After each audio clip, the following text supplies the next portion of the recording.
Untuk bangsa kita bisa maju, 100% saya setuju, infrastruktur harus ada. Nah, infrastruktur ada, tentu tidak dibikin asal cepat. Yang sekarang ini asal cepat, kereta cepat. Udah molor berapa bulan, cost overrun-nya tinggi sekali. Dan belum selesai sampai hari ini, saya masih membantu. Karena padahal saya orang paling keras mengkritik kereta cepat, tapi ketika APBN masuk, saya harus bantu nanti selesai. Dan itu rumit sekali. Nah, dan tidak diperlukan oleh masyarakat. Masa sih nggak diperlukan, bro? Sekarang gini, stasiunnya di Halim. Kau dari sini ke Halim berapa? Sejam? Kalau macet? Oh, bisa ya. Nah, Bisa ya. Halim ke sana. Itu stasiunnya di situ? Stasiun pertama. Dia tidak connecting dengan yang Tanah Abang atau yang di Manggarai ya? Enggak. Harusnya tadinya di Manggarai asalnya, waktu Jepang. Dari Halim, kau ke Padalarang. Padahal kamu ke Bandung kan? Iya. Tapi kau berhenti. Masih jauh kan? Ya masih jauh, tapi berhenti di Padalarang. Kenapa begitu? Nah, tanya Pak Luhut. Ya, ditetapkan di Padalarang. Tidak ke Tegaluar. Tegaluar itu deponya saja. Ya kau bisa ikut sampai depo bisa. Tapi turun Padalarang. Siapa yang mau naik? Orang nenteng bawa anak, bawa koper, bawa dus mie instan, nunggu angkot. Atau nunggu kereta lokalan. Kan lama, bos. Kayak kereta bandara. Kan juga tidak ada yang naik. Karena konektivitasnya nggak ada. Ada tapi lama. Mending naik taksi depan pintu terminal.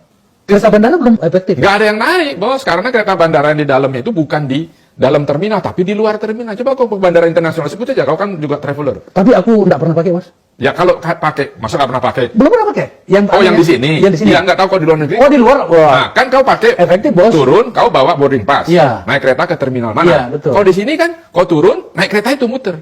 Baru check-in, terus kau jalan kaki. Iya. Kereta itu awalnya, saya ikut dari awal, dari lombanya segala macam. Itu ada di dalam terminal. Tetapi tiba-tiba dibangun keluar di terminal. Siapa yang bikin seperti ini? Hah?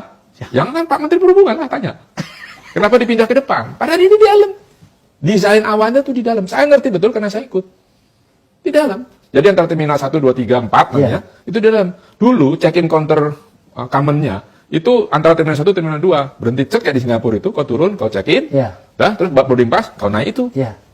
Ke terminal mana, gate berapa. Betul. Udah. Ya di seluruh dunia. Semua begitu. Di Dubai, di Doha. Kalau kita di luar. Itu di luar. Jadi yang naik itu pekerja.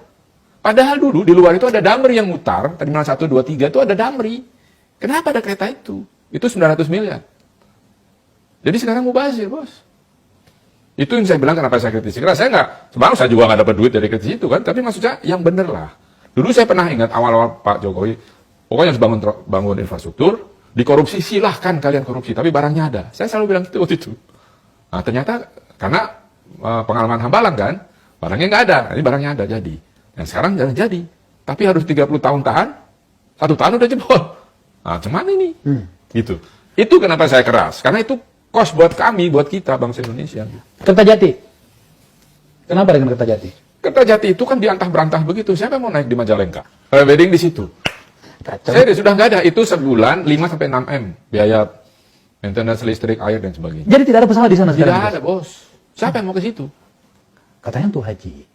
Haji terus mau asramanya di mana? Kan nggak ada asramanya. Dari Bandung, jauh bos. Sekarang Cisumdawu udah mau buka, kemarin longsor. Karena saya sudah bilang waktu lihat ke sana, itu dia memotong bentang alam, bukit itu dipotong. Itu pasti longsor. Saya sudah bilang, tolong diturap di Ketarmin. Longsor sekarang. Oke, nah itu bandara sudah ada tahun berapa itu? 4-5 tahun yang lalu. Iya. Tapi kan nggak ada. Saya ke sana 2-3 kali, saya pusing nggak ada yang nambah. Jadi nggak ada pesawat di situ? Nggak ada. Kan bandara internasional sebesar itu? Iya, dulu dipaksa oleh Menhub, pesawat situ. Lion, Garuda. Cuma tangga sampai sebulan lah. Orang nggak ada orangnya 4 orang, 5 orang. Siapa mau bayar aftur? Yang paling lama bertahan, Citylink, akhirnya cabut. Di situ udah dikasih bis gratis dari Bandung. Tapi orang Bandung nggak mau naik bis Damri itu. Kenapa? Karena bukan Mercedes, bos. Lu itu terang-terangan bicara, saya wawancara kok. Damri juga baru dibayar mungkin akhir tahun. Jadi perencanaan inilah yang saya kritisi. Ini kan uang. Tadi kan kita bicara darat itu kereta cepat Jakarta Bandung. Sekarang udara Kertajati. Sekarang laut. Laut Patimban. Apa yang terjadi?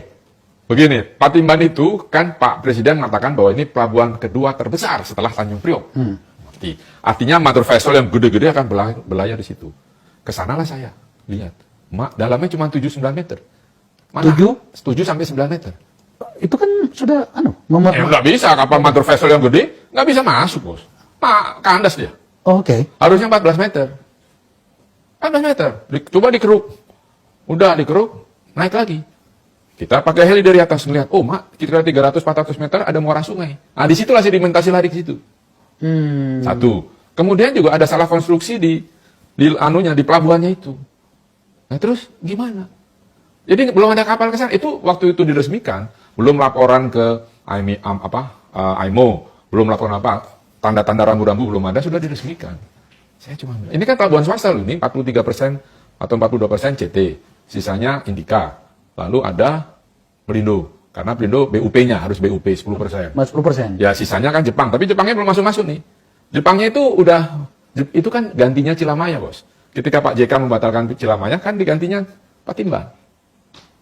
Nah sampai sekarang itu siapa kapal ke situ? Yang ada 2 Roro, Bos. Ke Pontianak kalau nggak salah sama ke Banjarmasin. Bawa truk paling 11 truk itu. Berapa nilainya investasi Patimban? Saya agak lupa itu, tapi di atas 6 triliun. Iya, itu loan loh ya. Loan ya? Jepang, JICA. Tapi itu kan swasta. Iya, swasta tapi kan ininya loan. Loannya bukan swasta. Karena kan negara itu gantinya Cilamaya. Nah, jadi itu kapan beroperasi fullnya, saya nggak tahu. Sementara kan ada Tanjung Priok. Di situ kan nggak jauh. Ya, Tanjung Toyota Priok. pun sudah pindah, karena itu kan dijadikan pelabuhan kendaraan saja, jadi untuk ekspor kendaraan. Jadi dari Sunter, Toyota sudah pindah tuh ke Kerawang, kan dekat. Kalau tadinya di Sunter kan jauh, nah mobil yang lainnya kan pencak-pencak. Oke. Nah sekarang bagaimana itu? Infrastrukturnya belum jadi, Bos. Karena itu baru yang 1A, ada 1B, ada 2A, 2B, Jepangnya nggak mau nerusin. Aku agak bingung bagaimana mendengarkan penjelasan ini. Kenapa? Separah itukah kita punya perencanaan? Loh, kalau nggak percaya kita jalan bareng. Bukan saya tidak percaya, tapi saya bertanya. Ya begitu. Ini orang-orang pintar ini yang diberikan kesempatan untuk mengelola negara. Nah, cepat-cepat tadi, Bos. Pokoknya cepat. Kenapa? Kau kan sering pakai Trans Jawa, beberapa kali lah. Ya. Selalu ada perbaikan kan?